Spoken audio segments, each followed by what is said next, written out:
Os arquétipos, gente, eles podem produzir sensações de alegria, realização, sucesso, paz, saúde, enfim, né? Felicidade.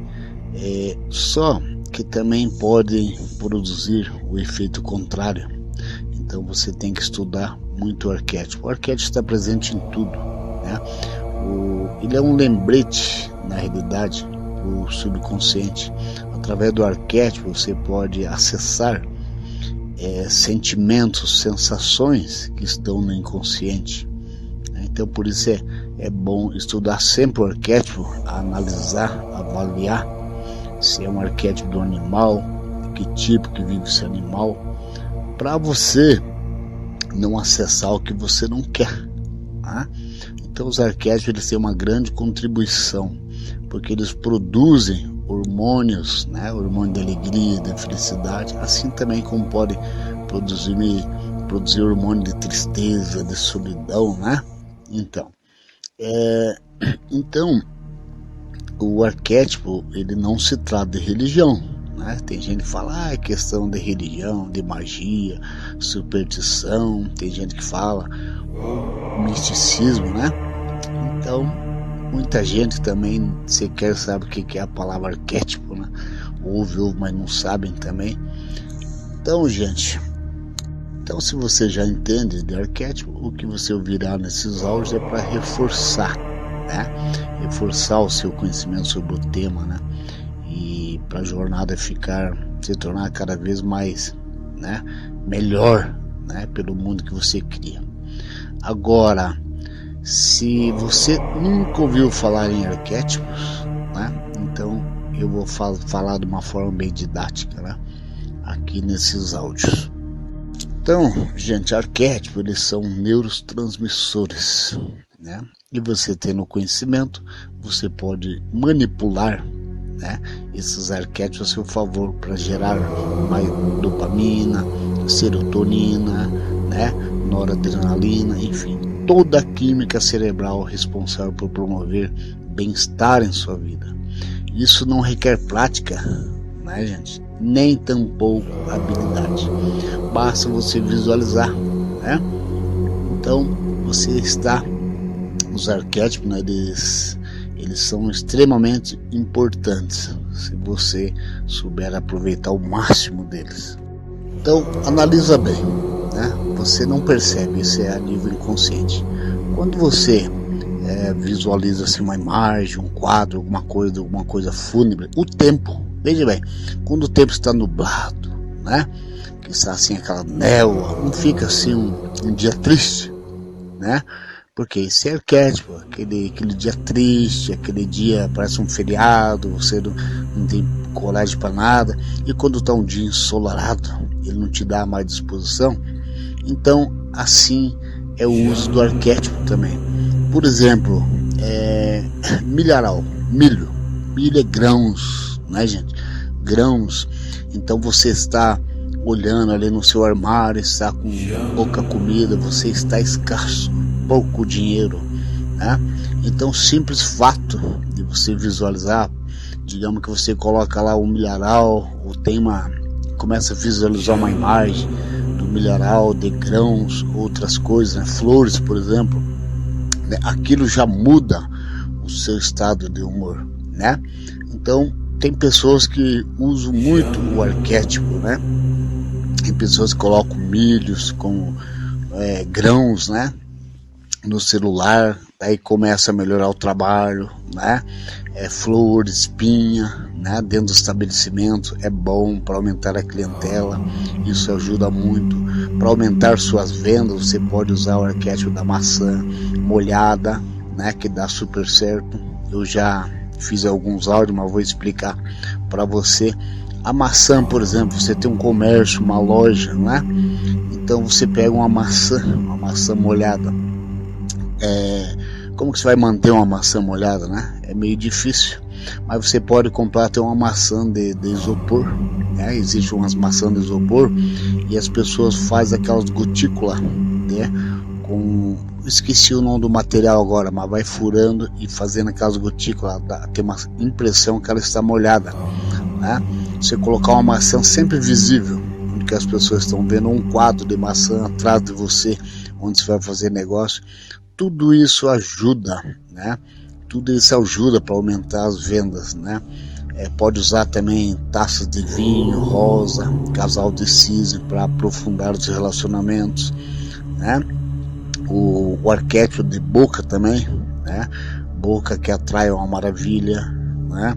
Se a pessoa estiver com depressão também ela pode usar arquétipo do beija-flor, do golfinho, do sol, né? Tem para tudo, gente, para tudo, é só você estudar. Então, cada vez que você tem que testar, você tem que, cada vez que você usar o arquétipo, né? Você tem que entender um pouco do assunto, né? E testando. Quando você usar os arquétipos deliberadamente em sua vida, você tem que analisar como que você está antes de usá-los e como você se sente após cada um deles, né? Eu sempre, né? Estou falando, não existe uma receita, mas o que acontece? Eu não uso mais que 30 dias um arquétipo, então uso aí 3 meses no máximo. Por exemplo, a águia. A águia é um arquétipo fortíssimo, na minha opinião, o melhor. Ele te dá autoestima, né? Ele te dá amor próprio, ele te dá poder, você se sente poderoso, porque uma águia, ela não tem limites, não tem obstáculo, né? Ela tem uma visão do futuro, ela vê longe, lá do alto, ela busca um peixe que está lá na superfície, né? Ela pega cabritos montanheses que são muito mais pesados que ela, né? É um desafio, ela não tem obstáculo. Mas o que acontece? Se você usa isso muito, você vai ficar com a autoconfiança exacerbada, e tudo tem que ter um limite, não é? E a águia, por si só, ela é bom quando você está sem autoestima, sem vontade, sem coragem de fazer as coisas, aquele medo. Então, quando você usa esse arquétipo, você vai ter aquele poder. Mas se você usar demais, né, você tem que contrabalancear. Por exemplo, se você usar demais, a águia é solitária. Já perceberam? A águia, ela só se aproxima de outro para procriar. Elas são isoladas, elas viajam sozinhas, elas andam sozinhas, elas estão lá no alto da montanha, elas procuram um lugar mais alto para se isolar, né? Aí de repente você começa a ficar meio que antissocial, né? Começa a se isolar, ou as pessoas te isolarem. Então usa conforme você está precisando. Arquétipo do cavalo, por exemplo, né, a gente dá velocidade nos negócios. Então você tem que ir testando e ver, né? E tem gente que fica com um arquétipo só. Você pode usar vários, depois você pode voltar lá naquele arquétipo. É de segunda necessidade, ok? Então, gente, o Gustavo Jung, por exemplo, né? Ele definiu o arquétipo como sendo a ideia primordial que temos sobre determinadas coisas, né? E essa ideia primordial pode ser consciente ou inconsciente. Ele foi um dos primeiros a falar em inconsciente coletivo, né? Mas o que eu tenho a dizer para vocês, o arquétipo, ele tem o arquétipo de inconsciente coletivo, mas ele pode ser pessoal e pode ser cultural e até familiar, né? Então, digamos aqui que esse arquétipo familiar é uma crença. A crença da família, por exemplo, que ferradura atrai da porta da sorte. Aí eu vou chegar onde que é o pessoal. Então a família toda ensina e vai passando de pai para filho que o arquétipo, a ferradura atrás da porta, ela dá sorte. Mas se essa ferradura cai no pé seu quando você é criança, quando você é adulto, qualquer momento, se você é criança é pior. Então o que acontece? No seu inconsciente está gravado que esse é um arquétipo do azar. O que vai acontecer? Toda a família vai ver que esse arquétipo dá sorte, mas para você não vai dar sorte, porque está gravado no seu inconsciente que aquilo dá azar. Então aí passa-se a ser um arquétipo pessoal, né? Para você ele vai simbolizar azar, e para a família que não teve essa ferradura caída no pé, né, vai passar como sorte. Então o arquétipo ele tem o arquétipo do inconsciente coletivo, né? Ele tem o arquétipo cultural, igual na Índia, não comem vaca, né? É sagrada lá. Então mesmo aquele que não crê, ele não vai comer a vaca, né? Mesmo ele não crendo. Por quê? É o inconsciente coletivo que se espalhou. Aqui para nós só não aproveitamos o berro da vaca, o resto vai tudo. Então por isso que eu digo que o arquétipo, você não pode generalizar. Para uns significa algo porque ele é um neurotransmissor, então ele vai passar. Um cachorro, por exemplo, se ele me mordeu quando criança, ele vai passar para mim um neurotransmissor de inimigo, né? De um predador. E para você já vai passar como o melhor amigo do homem.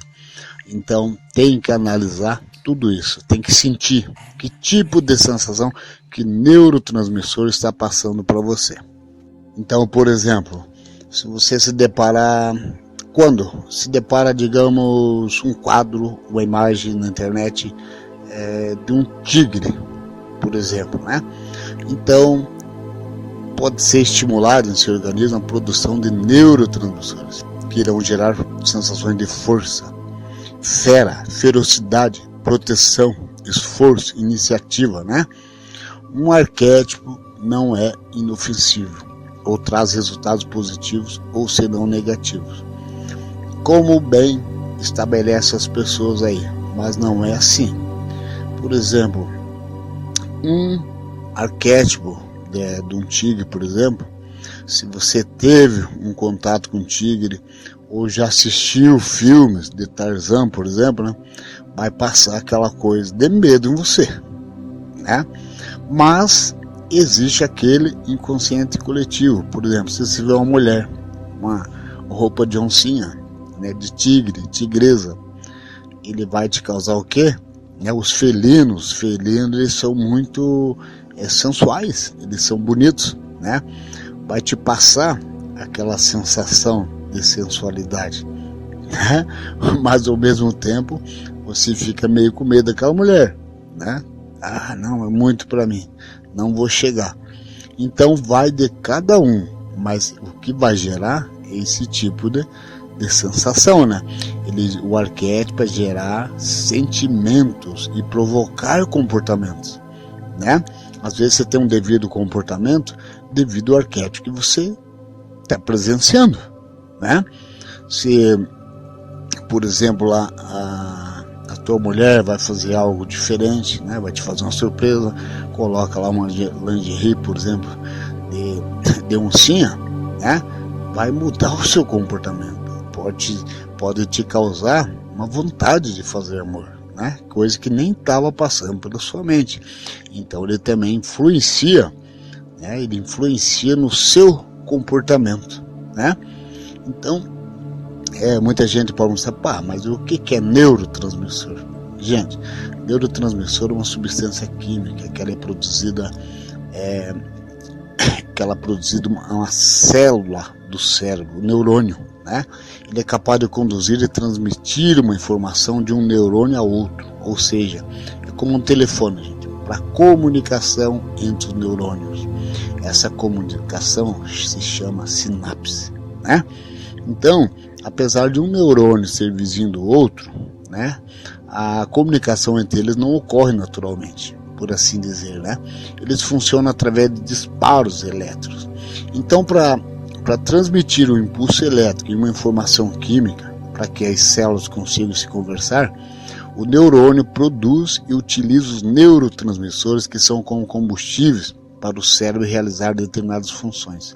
Num carro é preciso ter água, diferentes tipos de óleo, gasolina, lubrificantes, né? E no cérebro é a mesma coisa. Existem vários neurotransmissores e também outras substâncias que agem como neurotransmissores. Por exemplo, os aminoácidos, peptídeos e até mesmo gases como o óxido nítrico e o gás carbônico. Os principais neurotransmissores, né, gente, são a acetilcolina, né?